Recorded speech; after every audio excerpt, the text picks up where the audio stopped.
NASA was run by former Nazi Wernher von Braun, who was beholden to the US government for secretly importing him into the country via Project Paperclip.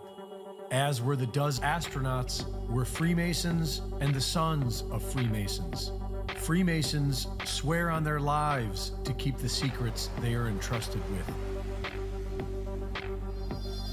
Why on earth would anyone trust NASA? If the moon landing was real, it would have been a miraculous achievement because NASA was failing at every level of the mission and did not believe they would be able to achieve their goal. In 1967, government inspector Thomas Barron testified before congressional investigators that the Apollo program was failing. 6 days after his testimony, he was killed with his wife and child when a train crashed into his car. Astronaut Gus Grissom held an unauthorized press conference where he criticized the program and said it would take another 10 years to fly to the moon. 5 days later, he was killed on the job. Gus Grissom's last words were, "How are we going to get to the moon if we can't talk between 2 or 3 buildings?" Hey, how are we gonna get to the moon if we can't talk between 3 buildings? I can't hear a thing you're saying. Jesus Christ. But how are we gonna get to the moon if we can't talk between 2 or 3 buildings? Moments later, the Apollo 1 command module caught fire, killing astronauts Grissom, White, and Chaffee. Several key members of the Apollo mission resigned just months before the mission.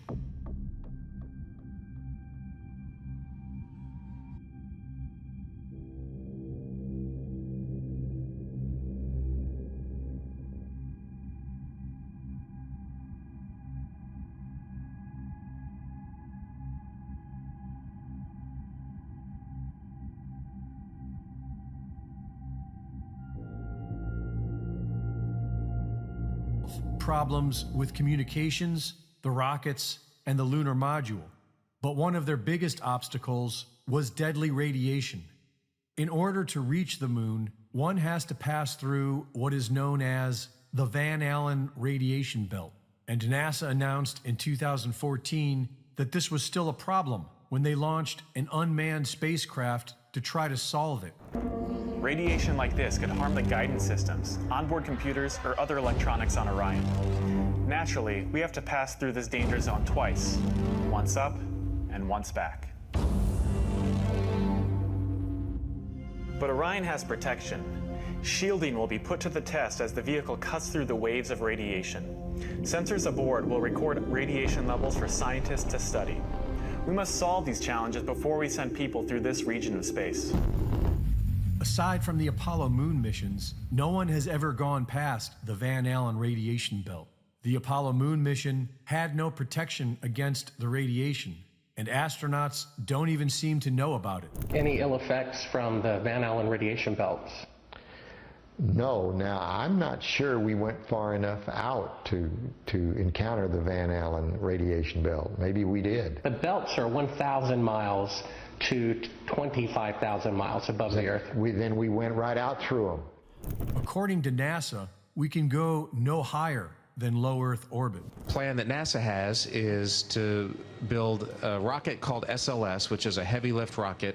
It's something that is much bigger than what we have today, and it will be able to launch the Orion capsule with humans on board, as well as landers or other components to destinations beyond Earth orbit. Right now, we only can fly in Earth orbit. That's the farthest that we can go. And this new system that we're building is going to allow us to go beyond and hopefully take humans into the solar system to explore. So the moon, Mars, asteroids, there's a lot of destinations that we could go to.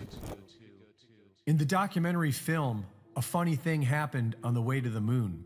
The 3 astronauts of Apollo 11 are seen in low Earth orbit, figuring out how to stage a fake image for the camera.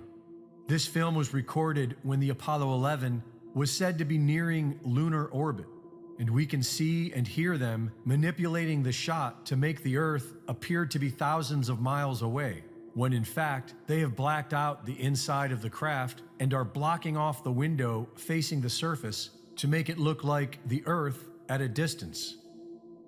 When we hear Houston radio approval for the shot, the astronauts do not respond until an unknown third party can be heard whispering, "Talk." Hello, Apollo 11. Houston, Goldstone says that the TV looks great. Over.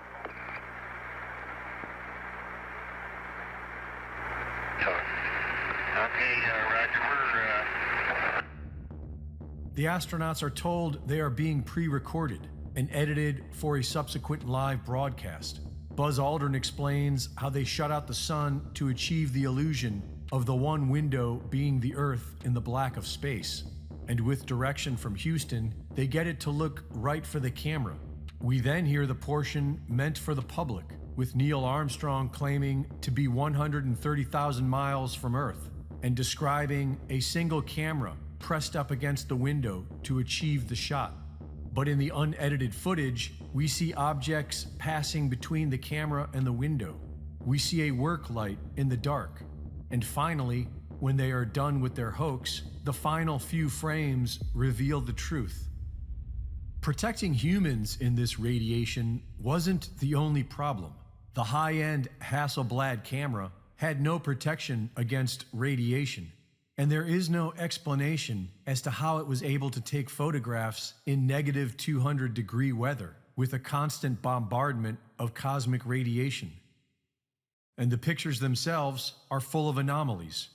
According to the official story, the only external light source was the sun. But in all these photographs, there appears to be only artificial light, hot spots, and fall-off areas, when it should be as bright as a desert on Earth. And if the sun were the only light source, then all shadows would run parallel to each other. But in these photos, shadows either run perpendicular to each other, proving multiple light sources, or in others, the shadows are divergent, proving a single local light source. Shadows created by sunlight have a sharp edge. Shadows created by artificial light have fuzzy edges. Even the camera expert from Hasselblad agrees that these photos were shot using artificial light sources. Yes, it seems like he's standing in the spotlight. And I can't explain that. That escapes me. Why? The photographs all appear to have been taken on a professionally lit soundstage, which could have easily been part of their billion-dollar simulation project. And when you compare scenes from the Apollo moon landing footage with scenes from Stanley Kubrick's 2001 A Space Odyssey, there is strong evidence that the exact same technology was used. In the late 60s, a state-of-the-art front projection system developed by Scotchlite allowed Kubrick to simulate expansive backgrounds by projecting them onto a large screen made with small glass beads. The giveaway for this cinematic trickery is that the foreground must always hide the bottom of the Scotchlite projection screen in the background. In order to do this, the bottom of each set needs to have a complete horizon line between the set in the foreground and the screen in the background. And we can see this signature in all the Apollo images. We can also see light refraction off the glass beads in the Scotchlite screen. The lunar module appears to be cheaply constructed with tinfoil and Scotch tape, and the 10,000-pound thrust rocket on this flimsy craft didn't even leave a mark in the ground beneath it. There is no moisture or discernible atmosphere on the moon, and yet we can see mud and dust being flung into the air. In an original recording between Houston and astronauts on the moon, a reply is heard instantly, which would not be possible from that distance. Roger, Jim, copy. And are you progressing towards Dune Crater now? Yes. The same recording was then edited for a public broadcast, and 4 seconds were added. Roger, Jim, copy. And are you progressing towards Dune Crater now? Yes. And when they supposedly left, there was no visible flame on the lunar module, even though hypergolic fuel visibly burns in a vacuum.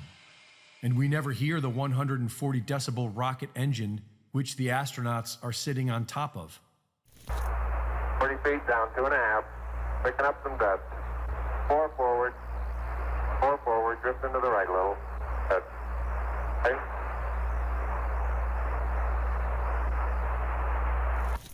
During takeoff, when it would have been burning at its loudest, an astronaut plays a musical recording, accentuating how quiet it is inside the craft. 99 Pro. Good liftoff. Automatic.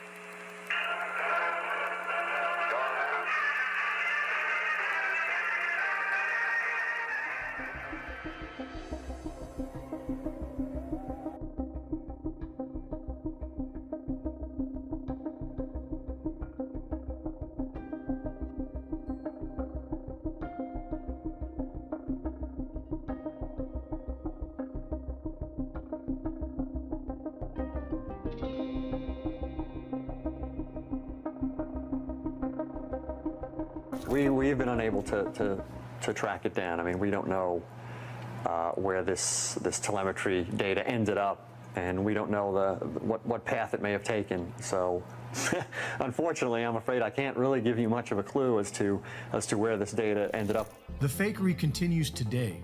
Air bubbles can be seen in what we are told is outer space, but what appears to be an underwater set. We must always question everything. Thank you for watching.